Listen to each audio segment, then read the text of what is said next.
Hey everybody, Danny from the Small Venue Survivalist hanging out here at Fats Grill on a Friday afternoon. Today I am getting set up for the band Marinade.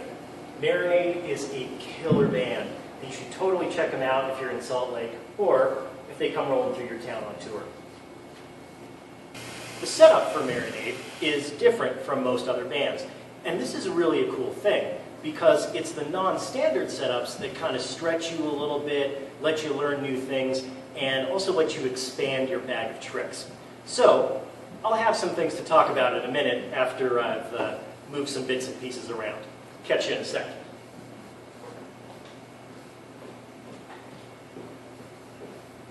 So, one thing we can learn from a non-standard show like Marinade is that just because we've got something in the rack, it doesn't mean we have to have it turned on.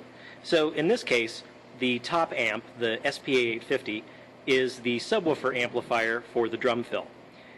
At these Marinade shows, we don't use the drumfill for bottom end at all, so there's pretty much no point in having the subwoofer amp turned on. Of course, I can always fire it up if we do end up wanting low end from the drumfill on stage.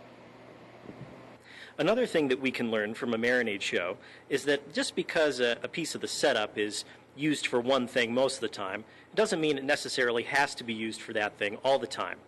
In the case of Marinade, the drum fill is actually a really handy way of spreading the bass out to the stage left and stage center area.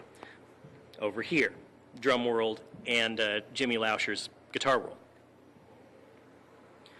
Now, this would make a decent monitor for Talia down front, doing the drums, but it would chew up a lot of space and be hard to drag around and also end up being a problem with sight lines for people and all kinds of things. So it just doesn't make sense to use it as the drum fill in this case. Another good thing to learn from doing Marinade shows is that sometimes doing just what you need to do and nothing else is really the right choice. In this case, I only have one mic for the drums, the kick mic. Now, sure, it would be cool to have a bunch of mics to grab the snare and the toms and really make things big, but the thing is that that's a real estate problem. We would be getting a lot of stuff on stage that would ultimately be in the way.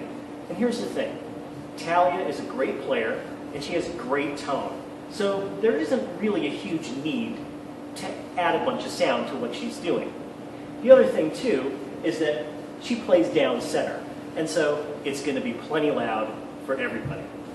Sometimes you just don't need to add anything. Since we've saved ourselves a pretty decent amount of space by not having a bunch of drum mics everywhere, we can use some of that space that we've saved for other things. One example is this microphone right here. This mic is for Spencer Kellogg's baritone sax. What's really cool about having it spread out over here is that it gives me a nice visual signal that he's about to switch to the bari over his other saxophone. On the other side of the stage, we have the setup for Talia's vocal when she's playing guitar and Talia's guitar mic, which we'll pull into position later. Again, we've saved ourselves a bunch of space, and that means we can use it to have this setup ready to go right when Talia wants to switch over. A final thing that we can learn from doing Marinade shows is that just because we've minimized our setup where we can, it doesn't mean we're going to be lazy about the rest of it. So, for instance, I'm getting ready to ring out the wedges. For Talia, I wanted to make sure that I had a setup that was pretty close to what I think is going to happen.